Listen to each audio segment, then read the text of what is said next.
Hello and welcome to my channel. আমার এই channel Bengal নিমিশে তোমাদের সকলকে স্বাগতম। আশা করি সকলে ভালো আছো এবং সকলে খুব মনোযোগ সহকারে পড়াশোনা করছো, এবং মনোযোগ সহকারে পড়াশোনার সাথে সাথে এখন তোমরা বিভিন্ন টেস্ট পেপারের পেজও প্র্যাকটিস করছো।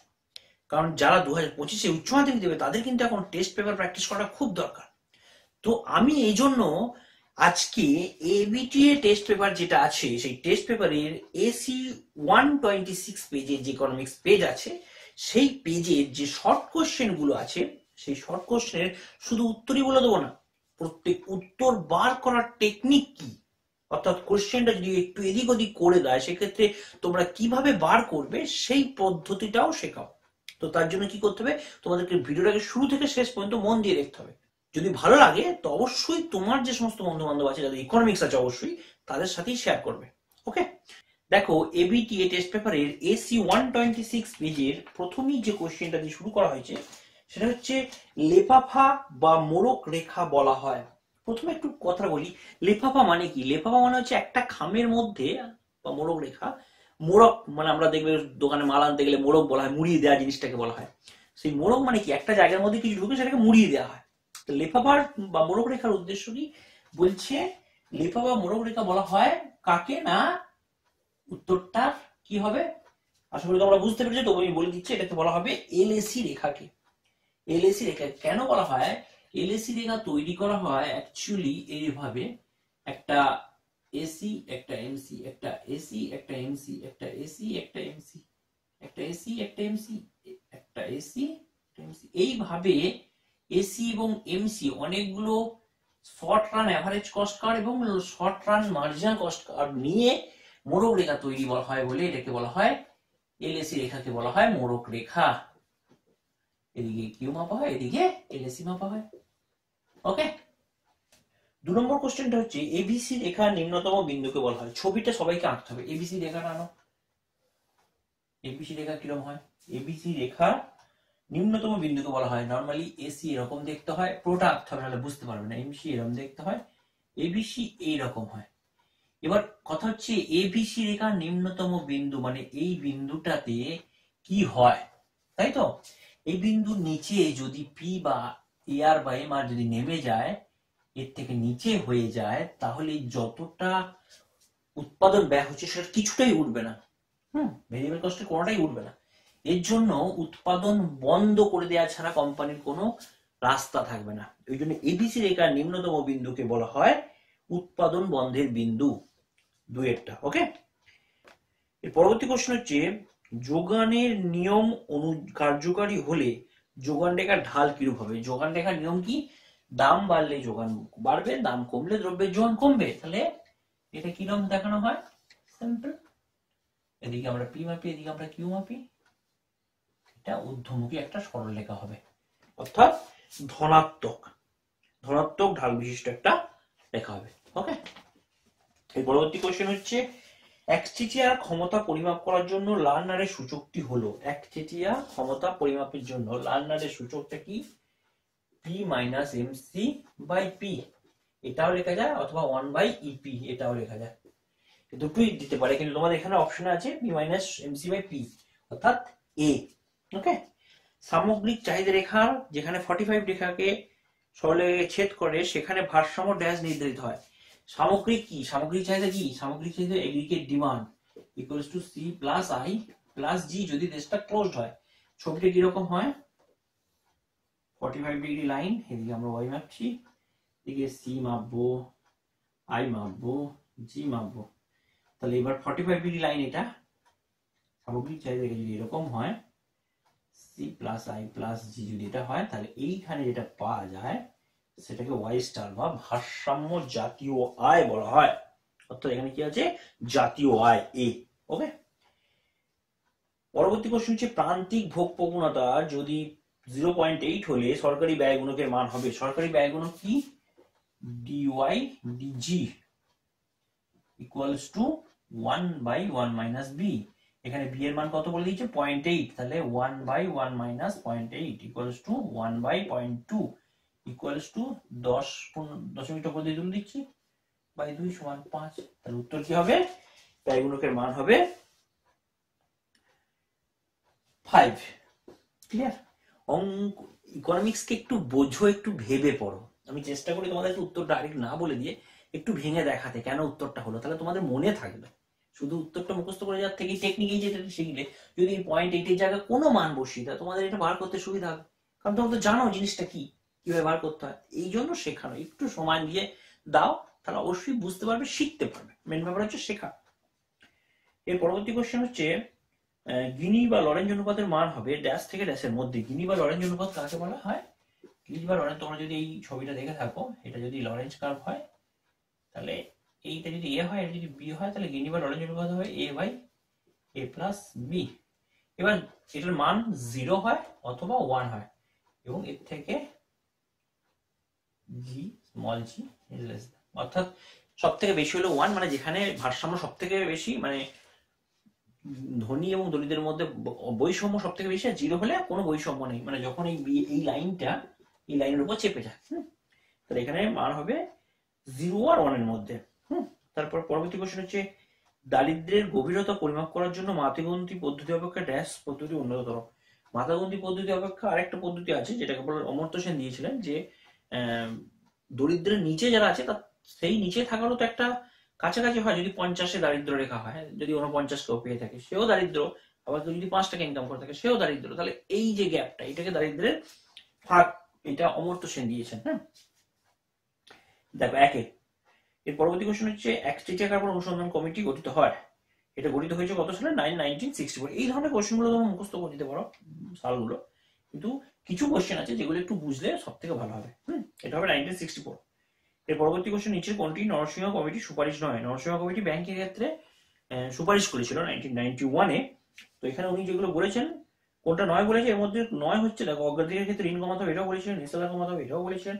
সুদের উপর নিয়ন্ত্রণ তুলে দিতে হবে, এটাও বলেছেন। উনি যেটা বলেননি সেটা হচ্ছে সব বাণিজ্যিক ব্যাংকে জাতীয়করণ করতে হবে, এইটা কিন্তু উনি বলেননি। ওকে, তো এই কটা হলো আমাদের একের আন্ডারে যে সমস্ত কোশ্চেন আছে সেই কটা। চলো এরপরে দুইয়ের গুলো দেখি। দুইয়ের আন্ডারে যে কোশ্চেন গুলো আছে সেগুলো দেখো। এটা হচ্ছে 127 পাতা, এসি 127 পেজের দুইয়ের। যোগানের নিয়ম কার্যকর হলে যোগান রেখাটি হবে। যোগানের নিয়ম কার্যকর যদি হয়, যোগান রেখা কিরকম দেখতে হয়? যোগানের নিয়ম কি? পি বাড়লে সাপ্লাই বাড়বে, পি কমলে সাপ্লাই কমবে, এটা তো নিয়ম। তাহলে এটা যদি পজিটিভ রিলেশন, একটা বাড়লে একটা বাড়বে, একটা কমলে একটা কমবে, তাহলে এটা ঊর্ধ্বমুখী হবে। তাহলে যোগান নিয়মের কার্যকর যোগান রেখাটি হবে ঊর্ধ্বমুখী। ঊর্ধ্বমুখী, এটাও লেখা থাকতে পারে, ধনাত্মক থাকতে পারে, মানে এই দুটোই থাকতে পারে। অথবা যোগান সম্পূর্ণ স্থিতিস্থাপক হলে, যোগান রেখার আকৃতি, যোগান যদি সম্পূর্ণ স্থিতিস্থাপক হয়, যোগান রেখার আকৃতি কিরকম হবে? স্থিতিস্থাপক মানে কি? দামের বৃদ্ধির ফলে যোগানে যদি অসীম বৃদ্ধি পায়, সম্পূর্ণ স্থিতিস্থাপক মানে অসীম বৃদ্ধি পায়, তাহলে যোগান রেখাটা হবে এরকম, ই of S is equals to infinity. এদিকে আমাদের মাপবো কিউ, এদিকে আমাদের মাপতে হবে পি। এর পরবর্তী কোশ্চেন হচ্ছে একচেটিয়া বিক্রেতাকে দামগ্রাহিত বলা হয়। একচেটিয়া যে বিক্রি করছে তাকে দামগ্রাহিত বলা হয়। যে একা আমি বিক্রি করছি কোনো একটা জিনিস, আমি লোকে যেটা দাম বলে দেবে সেটা মেনে নেবো? মানবো না। দামগ্রাহিত বলা না, আমি দাম বলি, যেটা বলবো সেটা, আমি এত দাম নির্মাতা। একচেটিয়া বিক্রেতা দাম নির্মাতা, তাহলে এটা মিথ্যে।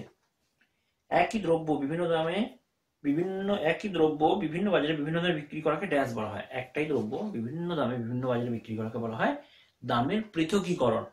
ঠিক আছে, বা প্রাইস ডিসক্রিমিনেশন। একচেটিয়া ক্ষমতার মাত্রা পরিমাপের সূত্রটি দিয়েছেন লার্নার দিয়েছেন, বলা যেতে পারে।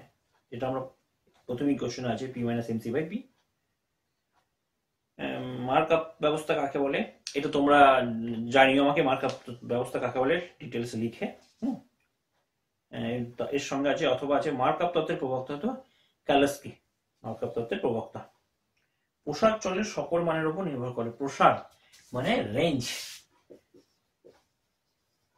ইজ ম্যাক্সিমাম মাইনাস মিনিমাম, তাহলে ম্যাক্সিমাম ভ্যালু আর মিনিমাম ভ্যালুর উপর নির্ভর করে, মাঝে ভ্যালুর কোনো গুরুত্বই নেই প্রসারের ক্ষেত্রে। তাহলে প্রসার সকল চলের মানের উপর নির্ভর করে, এটা মিথ্যা।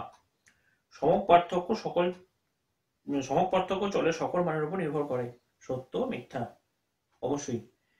সমক পার্থক্য কি? Standard deviation √1/n summation xi minus x bar square. তাহলে এক্স আই কি, প্রত্যেকটা ভ্যারিয়েবল, প্রত্যেকটা চলরাশি। তাহলে এখানে সকল মানের উপর নির্ভর করে কতটা সত্য। নিম্নলিখিত রাশিমালার প্রসার কত, এটা করো অঙ্কটা। 119, 213, 79, 98, 223, 117। সব থেকে বড় কি 223, ম্যাক্সিমাম কি হচ্ছে 223, আর সব থেকে কম কি 79 মাইনাস 79। তাহলে 9 কয় 13, 4 13, হাতে রইল 1, 8 আর কয় 12, 4 12, হাতে রইল 1, 1 আর কয় 2, 1 2, 144। তাহলে প্রশ্ন হবে 144। ক্যালোরির মাধ্যমে দারিদ্র্যের পরিমাপকে জৈবিক দৃষ্টিভঙ্গি বলা হয়, সত্য না মিথ্যা? ক্যালোরির মাধ্যমে এটাকে সত্য। কত ক্যালোরি? 2250 কিলো ক্যালোরি লাগে। ওকে। বেকারি ও ড্যাশ অঙ্গাঙ্গিভাবে জড়িত। বেকারির সঙ্গে, বেকার হলে বলতো, বেকার বেকার যারা, তাদের কি হয়? ইনকাম, আয় কম। আয় কম, আয় কম মানে কি? দারিদ্র। বেকারের সঙ্গে দারিদ্রর একটা রিলেশনশিপ আছে। বেকারের সঙ্গে দারিদ্র। তো বেকারি বাড়লে দারিদ্র বাড়বে, বেকারি কমলে দারিদ্রতা কমবে। আমি যদি বেকার সকার হয়ে যাই, বেকার থাকি, তাহলে আমার পয়সা থাকবে না, দারিদ্র হবো। আমি যদি ইনকাম করি, বেকারিত্ব চলে যায়, কাজ যদি পাই, বেকারত্ব চলে যাবে, তাহলে আমার দারিদ্র কমে যাবে। ওকে। অনিশ্চিত জীবনে ঝুঁকি এড়ানোর জন্য ড্যাশ বিমা করা হয়। অনিশ্চিত জীবনে ঝুঁকি এড়ানোর জন্য এলআইসি আছে। হঠাৎ করে যদি মরে যাই, তবে না আমরা এলআইসি করি। কে কখন কিভাবে মরবো আমরা কি জানি? তো আমরা ওই জন্য প্রথমেই কি অনিশ্চিত জীবনের ঝুঁকি আনার জন্য, জীবনের ঝুঁকির জন্য কিন্তু এলআইসি করতে হয়। ওকে। আর কোনো ক্ষয়ক্ষতি পূরণের জন্য আমরা সাধারণ বীমা করে থাকি। ঠিক আছে, এটা মনে রাখবে। জীবনের সঙ্গে যুক্ত কিন্তু এলআইসি, লাইফ ইন্স্যুরেন্স, মানে বাদ দিই কি জীবনের সাথে পরে কি একটা আছে না ট্যাগলাইন, ওই আর কি, জিন্দেগি কে সাথ জিন্দেগি কে বাদ, এই যে কথাটা আছে, সবকিছু নিয়ে এলআইসি। ড্যাশ সালে ভারত সরকার জীবন বীমা কোম্পানিকে রাষ্ট্রায়ত্ত করে। 1956 সালে এলআইসি কে ন্যাশনালাইজ করা হয়। হ্যাঁ, শূন্যস্থান পূরণ করো। বীমা ক্ষেত্রে সংস্কারের জন্য ড্যাশ কমিটি গঠন করা হয় 1993 সালে। 1993 সালে বীমা ক্ষেত্রে সংস্কার করার জন্য মালহোত্রা কমিটি গঠন করা হয়। ওকে। এবং লাস্ট কোশ্চেন তোমাদের, বীমাকারী ও বীমাগ্রাহীদের মধ্যে যে চুক্তিপত্র হয়, অর্থাৎ আমি যদি এলআইসি করি, তাহলে বীমাকারী আমি, আর বীমাগ্রাহীতা মানে এলআইসি কোম্পানি, এদের মধ্যে যে চুক্তি হয়, যে পেপারটা চুক্তি হয়, তাকে কি বলা হয়? তাকে বলা হয় পলিসি কন্ট্রাক্ট অর বীমাপত্র। পলিসি কন্ট্রাক্ট অর বীমাপত্র। দেখবে তুমি যদি তোমাদের যাদের এলআইসি করা আছে, দেখবে এলআইসি অফিস থেকে একটা দলিলের মতো দিয়েছে, বলেছে যে যখন এটা ম্যাচিওর হবে তখন এই দলিলটা লাগবে, তাই তো নাকি? নাহলে দেখবে বাড়িতে, তো এই পেপারটা লাগবে। তুমি যদি না থাকে কিন্তু পরবর্তীকালে কিন্তু ক্লেম করতে অসুবিধা হবে। তো ওইটাকে বলা হয় পলিসি পেপার বা বীমাপত্র। পলিসি কন্ট্রাক্ট বা বীমাপত্র, অর্থাৎ তোমার সঙ্গে পলিসি কোম্পানি বা এলআইসি যে কন্ট্রাক্ট হচ্ছে তার ডিটেলস লেখা থাকবে, মানে যদিও সব ইংরেজিতে লেখা থাকে। তো পলিসি, এটাই হচ্ছে পলিসি কন্ট্রাক্ট বা বীমাপত্র। তো এই হলো তোমাদের 126 এসি, 126 এবং 187 যে কোশ্চেনের শর্ট কোশ্চেন আছে, তার ডিটেলস এর উত্তর।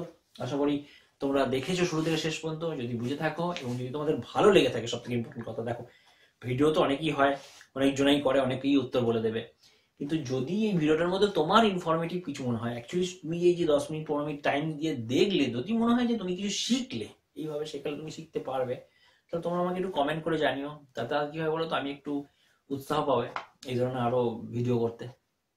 আর তোমাদের যদি কারো কোনো বিশেষ কোশ্চেন থাকে, যে কোশ্চেনটার উত্তর তোমরা পাচ্ছ না, তো অবশ্যই কমেন্ট করে জানিও। ধন্যবাদ পুরো ভিডিওটা দেখার জন্য।